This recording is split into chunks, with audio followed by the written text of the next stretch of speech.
Let's talk about Vergas Story. Selamat datang di official podcast SMA Negeri 1 Bergas. Vergas Story.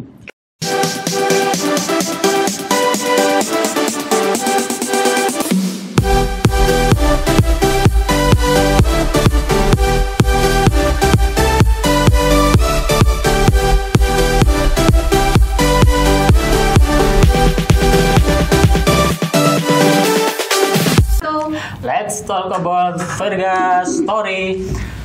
Membicarakan tentang pembelajaran jarak jauh, khususnya di masa pandemi sekarang ini nih Bu ya. Jadi ternyata sudah hampir 8 bulan nih Bu ya. 9 bulan Pak. Malah 9 bulan. Ya, dari mulai pertengahan Maret, April, Mei, Juni, Juli, Agustus, September, Oktober, sekarang hampir masuk ke November ya. Iya, betul Sudah sekali. 9 bulan kita menjalani pembelajaran secara jarak jauh alias daring. Pasti selama itu akan merasakan dampak yang sangat luar biasa dong, dari sisi siswa, dari sisi bapak dan ibu guru pasti sangat luar biasa dampaknya. Di sini ada Pak Risang sih, di sini ada Pak Risang atau mungkin Mas Risang nih yang masih muda, yang masih imut-imut, ya, Pak. yang penuh semangat ini. Harus ya. Tapi dalam menjalani pembelajaran jarak jauh pastinya ada dampaknya dong Mas ya. Betul. Kira-kira yang bisa dirasakan Pak Risang atau Mas Risang nih sebagai guru penjas orkes selama pembelajaran jarak jauh apa Mas? Ya tentu saja dampaknya yang sangat terasa ya dampak kaget itu ya. Kaget, pertama kaget ya? Betul Shock sekali, gitu ya. Shock. Karena yang biasanya kita mau melakukan pembelajaran secara langsung tatap muka di sekolah Ya. antara siswa dengan guru. Ya betul, di lapangan saya memberikan pembelajaran voli, Baik teori dan prakteknya. Ya, di kelas ataupun di lapangan secara langsung. Sekarang langsung dari rumah tidak bisa secara langsung, ya, kaget. betul sekali. Dan awalnya memang tidak direncanakan seperti itu. Iya betul. Tapi memang pemerintah memberikan kebijakan seperti itu demi menyelamatkan generasi bangsa kita, khususnya dalam hal kesehatan putra-putri atau siswa-siswi kita pastinya. Iya tepat sekali. Kalau dari si penjas jelas sangat terdampak karena memang dalam sisi pembelajaran penjas orkes itu 60%-nya adalah praktek, 40%-nya adalah teori. Iya. Sekarang dari sisi pembelajaran mata pelajaran bahasa dan sastra Indonesia. Di sini ada Bu Prisma. Hai Bu Prisma. Halo Pak Cek. Gimana nih rasanya pembelajaran jarak jauh? Udah 9 bulan kan? Iya, seperti ibu mengandung ya Pak ya. Waduh. Udah mau melahirkan begitu. Jadi keinget masa waktu Bu Prisma mengandung ini. Ya, jadi teringat ya Teringat. Pak. Gimana Ya. ceritanya Bu? Jadi dalam pembelajaran bahasa dan sastra Indonesia jelas terdampak sekali, hampir sama seperti Pak Risang tadi ya. betul sekali, bahwa sebelum pandemi kita bisa belajar mengajar secara langsung gitu ya Pak, tetapi dengan siswa. sekarang kita harus mengajarnya secara virtual. LDR ya Bu Iya ya? betul, LDR ya Pak ya, seperti Iya. hubungan itu Betul. LDR Ya, gitu. apa aja LDR ini? Betul. Padahal di dalam bahasa dan sastra itu juga ada yang namanya keterampilan. Pak. Ternyata di bahasa dan sastra juga ada praktek juga. Iya, praktek. Contohnya seperti apa ini? Contohnya di dalam bahasa itu ada yang namanya praktik berdebat. Ternyata ada debat. Ada Dalam bahasa berdebat Indonesia ada debat juga. Iya, betul sekali. Misal dalam debat secara virtual juga aneh sih Bu. Nah, dan rasanya juga tidak gereng Tidak gitu gereng ya, juga. Pak ya. Debat lewat WA tiba-tiba loading, lemot. Di sini betul sudah sekali. semangat tenanan, tiba-tiba twing. Ternyata loading.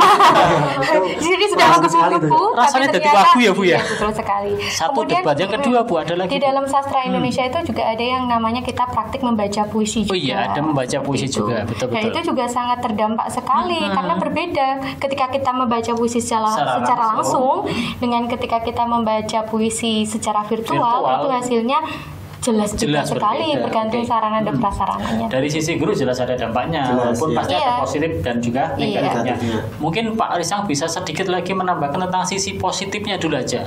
Sebelum nanti kita juga pengen tahu dong. Di sini Iya. juga ada siswa kan. Iya, betul. Dari sisi Pak Risang tadi ada negatifnya. Sekarang positifnya apa dulu?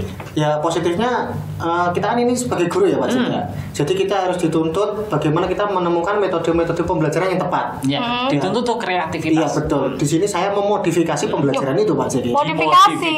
Seperti mobil aja ini ya Pak ya. Main modifikasi. Berarti memang di sini karena adanya pandemi menuntut untuk modifikasi untuk kreativitas. Berarti memang guru dituntut untuk berkarya lebih bagus lagi, merdeka berkarya yang lebih inovatif lagi. Iya, betul. Tapi sekarang dari sisi siswa kita nih Bu, dari sisi siswa kita, kira-kira yang dirasakan selama pandemi berlangsung sudah 8 sampai 9 bulan. Kayaknya seneng nih, karena libur terus kayaknya. Gimana Mbak Leni?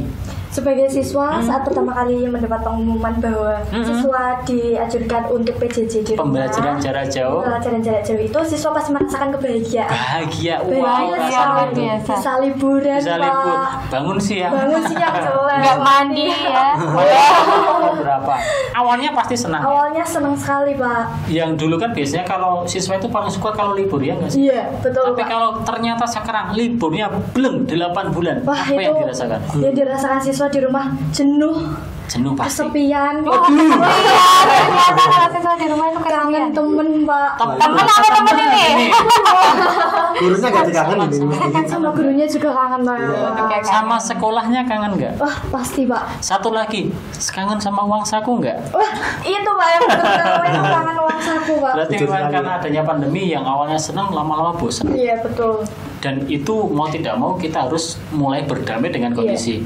Oke, yang selanjutnya nih Pak Risang. Tadi Pak Risang membicarakan atau mengutarakan tentang memodifikasi pembelajaran. Coba lebih jelaskan lagi tentang modifikasi apa sih dari Pak Risang ini? Iya, jadi di sini karena saya melakukan pembelajaran secara daring. Cara daring. Jadi saya harus memutar otak Mas ini. Iya. Ya, jadi saya melakukan sesuai kurikulum yang ada. Iya. Saya tetap melakukan pembelajaran bahasa orkes. Iya. Akan tetapi di rumah atau mungkin di beda tempat dengan mereka, dengan siswa-siswa kita tentu saja. Karena memang jaraknya nggak boleh bareng. Ya tentu saja saya melakukan aktivitas fisik atau aktivitas pembelajaran saya sendirian dengan cara direkam kamera. Direkam pakai kamera. Berarti merekam diri sendiri. Iya berarti betul ya, Pak, seperti itu. Berarti- Kadang juga dibantu teman sih. Ya, kan. Terus hasil rekamannya itu dibuat apa Pak? Mohon maaf ini saya di sini juga membuat YouTube aja. Oh berarti jadi Oh, konten kreator. iya, Jadi baru YouTuber. ya. Guru kita jadi Kreatif YouTuber. juga, iya. Jadi saya masukkan ke dalam YouTube. Sebelumnya juga saya menginformasikan dulu kepada siswa saya baik melalui WhatsApp atau melalui Google Classroom. Google Classroom. Bahwa saya sudah melakukan mengupload video saya terbaru di YouTube untuk mereka pembelajaran itu. supaya mereka bisa melihatnya seperti itu Mas Jack. Itu pembelajaran yang saya rasa itu sangat efektif juga sih. Oke. Maksud saya di masa pandemi ini loh ya. Itu sangat luar biasa. Iya betul. Tapi gini Pak, Pak Risang dan juga Bu Prisma kan sudah berusaha semaksimal mungkin dalam hal pembelajaran. Siswa pun ya mau tidak mau harus menerima kondisi seperti ini. Namun yang terjadi di dalam masyarakat nih, ada sebuah pola pikir, ada sebuah konspirasi. Waduh, apa itu? Apa ini? Yang mengatakan ketika adanya pandemi, pembelajaran jarak jauh, guru bekerja, tapi guru tersebut makan gaji buta. Wah, itu tega sekali orang itu ya. Nah, ini Itu ya. menurut Pak Risang gimana? Nggak setuju banget. Sangat tidak setuju sekali. Loh, kok bisa?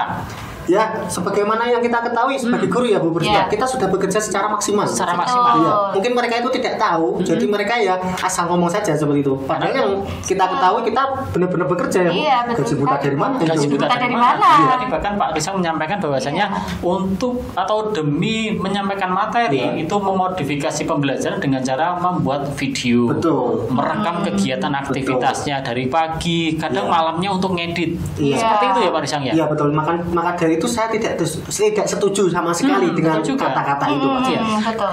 Kalau dari Bu Prisma coba. Iya, kalau dari saya karena saya di sini sebagai ibu rumah tangga. Selain guru juga ibu rumah tangga iya, nih. betul sekali. Maka di sini saya sangat merasakan sekali dampaknya ketika PJJ itu dan saya tidak setuju dengan asumsi itu, Dengan Pak. asumsi seperti itu Iya, sangat tidak karena di setuju. sini saya bekerja selama 24 jam. 24 jam Bahkan ya. Pak. Sebagai Waduh. guru, sebagai ibu Iya. rumah tangga Kadang juga. ngepel, Sambil ngepel, sambil pembelajaran juga. Iya, Oke, betul. baik-baik. Jadi 24 jam bener ya Bu ya itu. 24 jam, Ya. betul. Saya sendiri juga nggak sepakat sih Bu, tapi coba dari siswa barangkali punya unek-unek Iya, yang barangkali ternyata siapa jangan-jangan tahu ya. memang konspirasi ini dari siswa. Nah, Siswa coba kita curhat ke dengarkan orang dulu. tua, terus menjadi sebuah booming di masyarakat. Alah, enak sekarang jadi guru nggak usah ngajar di sekolah. Guru makan gaji buta. Coba siswanya seperti apa sih? Saya sebagai siswa mungkin Oke. tidak hanya saya ya, Pak. Oh, oke, Mungkin teman-teman oke. saya Nah. ataupun masyarakat di luar pasti berpemikiran bahwa guru memakan gaji buta Nah. itu benar. Oh, ini dari siswa dari siswa ya itu ya. Kelas berapa ya? Oke. Alasannya apa sekarang? Gini ya Pak, guru memberikan siswa tugas itu banyak sekali Pak. Tugasnya banyak sekali. Tugas. Awalnya langsung diporsir dengan tugas. Betul sekali. Dan siswa jika pembelajaran secara langsung, siswa tahu secara detail nilainya. Ketika secara langsung kan ketika ada soal bisa dikerjakan. Kalau tidak bisa mengerjakan langsung diberikan penjelasan. Bisa mengetahui kesalahan secara detail dari gurunya langsung. Jika di rumah hanya diberikan tugas, siswa tidak tahu nilainya secara detail. Kesalahan siswa tersebut secara detail. Ya walaupun pasti ada nilainya, cuma perbedaannya sih seperti itu. Ada lagi mungkin alasan yang lain kenapa sih kok tetap kekeh dengan guru kan gaji buta? Soalnya gimana ya Pak, guru memberikan tugas, siswa mengerjakan. Setelah itu siswa itu berpikiran, itu guru di rumah ngapain ya? Setelah memberi tugas itu pasti gurunya enak-enakan di rumah. Bisa ngapain aja di rumah? Belum tahu dia. Pusing di rumah mengerjakan tugas. Oke, dari sini betul juga sih Pak, karena memang pada hakikatnya sekolah itu kan ada siswanya, ada gurunya, terjadilah proses belajar mengajar. KBM disitulah. Sekarang kondisi yang ada siswa belajar di rumah, guru tetap sekolah sesuai jadwal yang ada. Terus apa yang dikerjakan pasti ada timbul tanda tanya. Tanda tanya. Coba kalau sebagai Pak Rizal sebagai guru gimana? Saya sangat tidak setuju. Tetap tidak setuju ya? Tetap tidak setuju. Karena yang pertama, ada dua alasan ini Pak Cik. Yang pertama adalah bahwa keadaan seperti ini tidak kita inginkan. Betul sekali. Kita tidak menginginkan hal seperti ini. Sama sekali tidak kita inginkan. Di luar kendali kita. Di luar, ya betul. Yang kedua, saya memodifikasi tadi. Jadi kita melakukan pembelajaran semaksimal mungkin, malah kita bekerja lebih berat. Kadang keluar dari fashion kita juga. Melakukan pekerjaan jauh dari fashion kita. Begitu. Betul. Ya, kalau yang biasanya saya melakukan aktivitas fisik di depan murid saya, karena memang pembelajarannya kan olahraga. Sekarang saya harus belajar mengedit video. Ya ada positifnya. Cuma kalau sampai dikatakan guru makan gaji buta, makan gaji buta di mana? Betul. Kalau saya juga masih sangat tidak setuju dengan asumsi masyarakat. Mungkin masyarakat di luar sana belum tahu ya Pak bahwa ternyata PJJ atau pembelajaran jarak jauh itu ada tekniknya loh Pak. Itu sangat setuju sekali itu. Coba gimana Bu itu? Iya, jadi teknik dalam PJJ itu ada yang namanya 5M. Ada 5M? Iya, betul sekali. Apa itu Bu? M yang pertama yaitu memanusiakan hubungan. Kemudian yang kedua ada memahami konsep Pak. Guru harus bisa memahami konsep. Iya, betul. Kemudian yang ketiga ada melaksanakan keberlanjutan. Yang keempat memilih tantangan. Dan yang terakhir yaitu menggunakan konteks dalam pembelajaran. Yang paling utama yang harus kita kerjakan ini selama PJJ apa ini? Kalau menurut saya yang paling utama adalah poin yang pertama yaitu memanusiakan hubungan. Itu adalah toleransi. Betul. Toleransi, gotong royong di sini antara guru, siswa dan orang tua. Untuk itu tadi saya juga sudah mengatakan bahwa saya di sini juga bekerja 24 jam terkadang. Iya, karena untuk memanusiakan hubungan itu tadi. Jadi ketika di rumah itu kita sebagai guru juga ngoreksi. Bahkan rasanya lebih capek ya Bu ya. Kita harus berhadapan dengan gawai, dengan gadget kita, dengan laptop ataupun dengan HP kita. Lebih enak ketika kita pakai kertas, kita tinggal dicoret-coret yang salah. Ketika ada yang salah kita kembalikan ke siswa. Kalau gadget gimana? Nah itu kadang capek juga, lelah kita. Lelah juga. Seperti itu Mbak Leni, aktivitas Bapak Ibu selama 24 jam. Bahkan ketika malam kadang-kadang masih ada siswa yang chatting ya? Masih ada yang chatting juga Pak di tengah harus dilayani. Memanusiakan hubungan itu tadi ya Pak. Kita harus bergotong royong. Ya betul. Setelah mendengarkan penjelasan dari Pak Rizal dan Pak Prisma, kita sebagai murid ya pasti akan memahami, lebih memahami guru. Ternyata yang kesulitan tidak hanya siswa, guru juga merasa satu lagi nih Mbak Leni dan juga Bu Prisma dan Pak Rizal. Jadi saya sebagai wali kelas itu juga harus lebih memanusiakan hubungan. Iya, merasakan juga. Jadi ketika saya sebagai wali kelas ada salah satu guru mata pelajaran yang menginformasikan bahwasanya salah satu anak didik saya itu ada nilainya yang kurang tuntas atau belum mengumpulkan tugas. Pastinya dari guru mapel kan menyampaikan ke saya selaku wali kelas dan pasti saya akan teruskan ke siswa tersebut. Ternyata siswa tersebut tidak langsung respon dengan cepat. mau tidak mau harus saya respon kepada orang tuanya. Iya, betul. Terjadilah sebuah komunikasi dan mau tidak mau itu sebuah sirkulasi komunikasi, toleransi yang sangat luar biasa. Itu selama 24 jam. Iya, betul sekali. Kalau kemarin ketika ada siswa bermasalah, kita panggil dari ruang kelas, kita berikan pembinaan khusus, selesai. Sekarang kita nggak mungkin membina secara virtual. Bahkan ada home visit juga ya, home Pak. Visit juga sampai guru tetap melaksanakan home visit bagi siswa yang bermasalah. Jadi jelas guru memakan gaji buta itu kita tidak setuju, kita tidak sepakat. Oke. Yang selanjutnya Pak Risang, selaku guru penjas orkes nih, pasti selama pandemi berkaitan tentang kompetisi, tentang lomba-lomba, pasti sangat berdampak juga dong. Iya, sangat berdampak. Apalagi kan SMA Negeri 1 Bergas ini sebuah sekolah ikon di SMA kita di Kabupaten Semarang sebagai ikon sekolah sport atau sekolah olahraga yang berprestasi di bidang olahraga. Keren ya. Tapi karena pandemi gimana Pak? Ya seperti yang Pak Cik sudah utarakan ya, bahwa sekolah kita memang terkenal dengan olahraganya. Jadi di masa pandemi ini memang terganggu, sangat terganggu. Jadi kalau yang sebelumnya itu kita biasa meraih kejuaraan, baik itu kejuaraan open ataupun kejuaraan resmi, Popda, ODSN juga. Nah ini di masa pandemi ini belum ada desas-desusnya. Ya. Nah, mungkin kemarin itu sempat ada sebenarnya secara virtual. Betul, secara virtual itu olahraga apa Pak? Olahraga karate dan juga pencaksilat. Karate, pencaksilat secara virtual. Itu yang fake, yang jotos-jotos yang seninya. Yang seninya. Adu jurusnya aja. Iya, betul. Jadi itu nanti direkam sendiri, habis itu kita kirim ke panitia yang menyelenggarakan itu. Tapi itu pun belum terlaksana. Tidak jadi dilaksanakan. Mungkin karena memang teknis penjuriannya bingung juga sih. Iya, betul. Mungkin sudah menyampaikan jurus secara baik, tapi penilaian dari sisi jurinya, jurinya kurang meyakinkan ini. Betul sekali. Masih kurang ya. Busnya udah betul. Dari sisi olahraga sangat terdampak dari kompetisi. Iya, tapi begini Pak Jack, ini ada desas-desus lagi mau diadakan lagi. Mungkin karena kita sudah berdamai dengan keadaan. Jadi dari segi SDM, perwasitan atau mungkin semuanya itu sudah menguasai teknik-teknik virtual yang tepat seperti itu. Yang pasti dengan protokol kesehatan. Iya betul, itu pasti Pak Jack. Semoga nanti segera terlaksana dan kompetisi lomba dan pastinya prestasi segera kita raih lebih baik lagi. Ya, amin. Sekarang dari sisi bahasa dan sastra Indonesia. Ya, kalau untuk kami di pembelajaran bahasa dan sastra Indonesia kemarin ada lomba juga nggak Bu? Iya, ada. Selama pandemi lomba? Selama pandemi itu Pak Jack. Iya, jadi kami secara virtual. Iya, secara virtual tetap. Jadi kami kemarin sempat mengikuti lomba puisi. Baca puisi? Iya, membaca puisi dalam FLS 2N itu tingkat live provinsi. Atau direkam? Kalau tahun kemarin sebelum kita ada pandemi dan wabah seperti ini, kita laksanakan secara langsung. Secara langsung di hadapan Dewan Juri. Iya, di hadapan Dewan Juri. Tetapi di masa PJJ ini, di masa ada wabah seperti ini, kita melaksanakannya dengan teknik virtual. Daring dengan juga. Cara direkam, kemudian diupload di YouTube, kemudian linknya dikirimkan ke panitia FLS 2N. Lomba membaca geguritan. Siapa Bu muridnya Bu? Bukan membaca geguritan membaca puisi. Karena saya bahasa Jawa biasanya membaca geguritan. Membaca puisi. Iya. Siapa Bu itu Bu?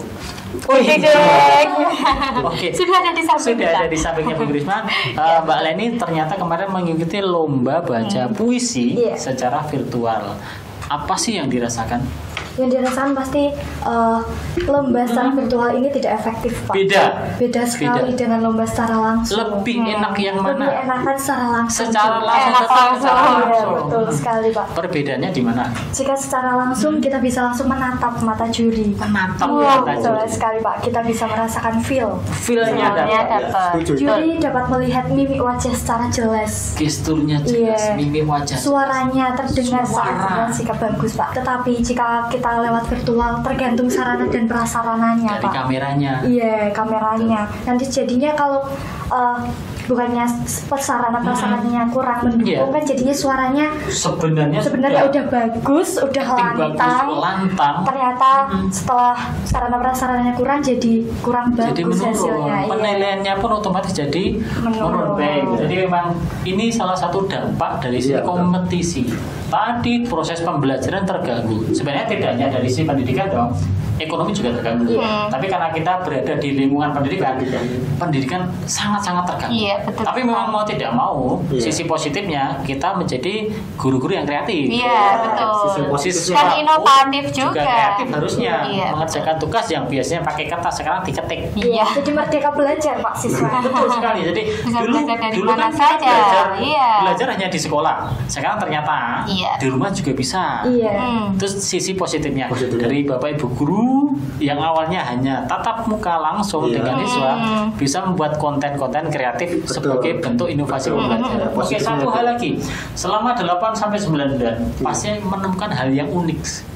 Apa Pak Risang yang ditemukan selama pembelajaran secara jarak jauh yang unik tahu? Wah, itu kalau saya ngomong saya malu Pak Cik. Jadi ada hal unik, 2 hal unik di sini Pak. Oh, dari Pak Risang ada 2. Iya. Yang pertama itu ketika saya melakukan pembelajaran tadi yang saya katakan pakai kamera itu Pak Cik. Pakai kamera. Jadi pernah suatu saat itu saya pegang kamera di kolam renang. Kamera di kolam renang. Bukan, jadi kamera di pinggir kolam. Lalu saya melakukan pembelajaran materi renang begitu Pak. Itu berarti banyak orang Mas. Betul, itu malu saya di situ. Karena itu ada teman yang membantu. Tidak mungkin kalau teman-teman guru pun juga sibuk sendiri-sendiri ya kan. Jadi saya awalnya terpaksa. Saya on kan kamera saya. Terus saya melakukan teknik gaya dada, teknik sambil gaya ngomong kuku. juga ya? Sambil ngomong. Halo guys, seperti itu. Mungkin batinnya yang ada di sekeliling bocah kayak ngopo ya. Kayak nasis banget itu, so artis banget itu. Itu yang pertama Pak Cik. Padahal di situ adalah titik kreativitas demi pembelajaran jarak jauh untuk siswa kita. Yang kedua Pak Risang. Yang kedua ya adalah ketika saya melakukan penilaian melalui media sosial Instagram. Sosial media. Iya betul. Kenapa saya melakukannya melalui Instagram? Kenapa milihnya pakai Instagram? Iya itu mau saya jelaskan Pak Cik. Jadi seperti ini. Setelah saya lihat ternyata hampir seluruh siswa itu memiliki Instagram Pak Cik. Karena memang sosial media yang kekinian kan Instagram. Iya betul. Jadi dengan cara saya melakukan siaran langsung Pak Cik. Live siaran langsung melalui aplikasi sosmed Instagram. Loh, tapi yang di Instagram Pak Risang apa cuma murid aja? Nah itu hal jadi sebelum saya melakukan kegiatan pembelajaran itu saya mengumumkan dulu dibuat undangan dulu. Dibuat undangan di Google Classroom bahwa di hari ini pukul sekian saya melakukan siaran langsung dan penilaian. Penilaiannya karena penilaian yang paling efektif saya rasa di situ. Waktu itu waktu pandemi ini Pak Cik ya. Nah ketika saya melakukan siaran langsung kan tadi yang Pak Cik bilang tidak hanya siswa, ada siswa dari sekolah lain, kelas lain, saudara saya, teman-teman saya. Banyak sekali. Itu yang hal uniknya. Bahkan yang mantan ada Pak. Jadi ketika teman kecil saya ikut gabung, itu kan teman tidak menghargai saya. Niatnya karena bercanda. Iya betul, bercanda. Maaf, bercanda itu ya. Jadi tidak menghormati saya sebagai guru. Saya di situ dipanggil karena saya Pak Risang. Pak Risang. Pak Pisang. Pak Pisang. Iya Pak Gedang gitu. Pak Kepok malah gitu. Otomatis dibaca ya Pak sama padahal kan niatnya untuk pembelajaran dan yang aktif online kan siswa-siswa. Iya betul. Dan otomatis dibaca oleh para siswa. Di situ hilanglah kredibilitas saya. Turun wibawa saya seperti itu Pak Cik. Oke, tapi sangat menarik. Iya betul. Mungkin Prisma. Kalau hal unik dari saya karena selama PJJ saya sering menggunakannya Google Classroom, Quizzes dan juga Zoom ya, dan Pak, pastinya untuk komunikasi pakai WA ya. Iya betul, pakai WA juga. Dan ada hal unik yang saya temui ini Pak. Apa Bu? Jadi di dalam Google Classroom itu, Classroom-nya, saya itu berasa seperti ada siswa gaib. Pak. Aduh merinding. Bukan pengajar tuyul, bukan ya. Siswa gaib. Oke, seperti apa Bu?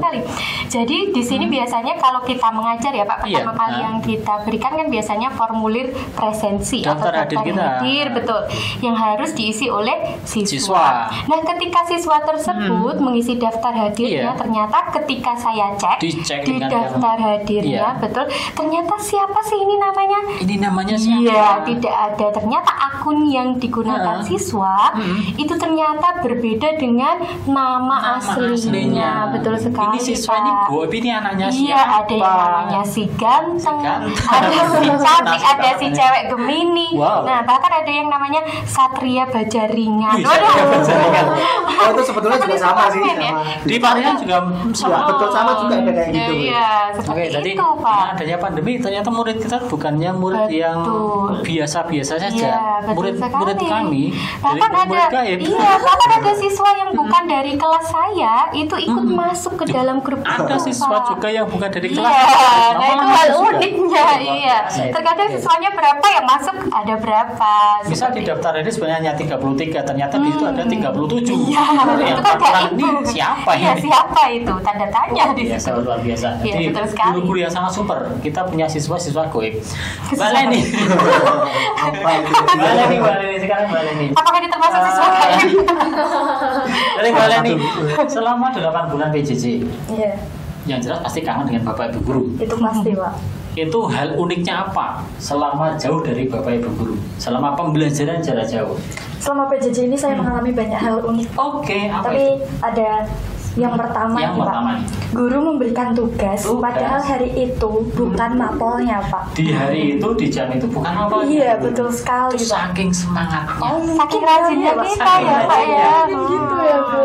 Terus ketika mendapatkan kondisi seperti itu, siswa seperti apa rasanya? Siswa tidak mungkin, Pak, langsung bisa berani bilang kalau gurunya itu langsung salah, protes nggak berani. Bakal nggak berani, Pak. Jadi siswa itu memiliki 2 grup, Pak. Aduh, ini. Yang satu ada gurunya, yang satu tidak ada gurunya. Ketahuan ya. Ketahuan ini jadinya. Suka gerundel. Di grup sebelah berarti rasan-rasan guru. Kayak piye guru nih? Kayak piye guru nih? Di grup sebelah kita semua membahas itu mau gimana, nggak ada yang berani. Jadinya kita memberikan satu korban untuk bicara dalam grup yang ada gurunya. Ada yang berkorban jadi pahlawan, Pak. Iya, bisa, Pak. Kayak dah ngomong. Nah, betul sekali, Pak. Satu itu. Yang kedua adalah, Pak, seperti yang dikatakan Bu Prisma, ada guru chat via WA, tanya, loh ini kok namanya kencit, siswa saya kencit, kalau kencit saya tahu, gurunya lapar, siswa-siswanya loh masa Bu bilang gitu, iya pada kaget semua, Pak. Nama-namanya gaib-gaib ini. Iya, betul. Yang ketiga sekarang. Yang ketiga adalah sebagai siswa pasti ingin mengerjakan tugas secara tepat waktu, Pak. Karena kan pasti jika guru memberikan tugas itu ada deadline-nya, Pak. Deadline-nya pasti ada. Siswa ingin mengumpulkan tugas secara tepat waktu. Setelah siswa mengerjakan tugas dikirimkan, ternyata seminggu setelah tenggat itu habis, Pak. Sudah ada batas tenggatnya.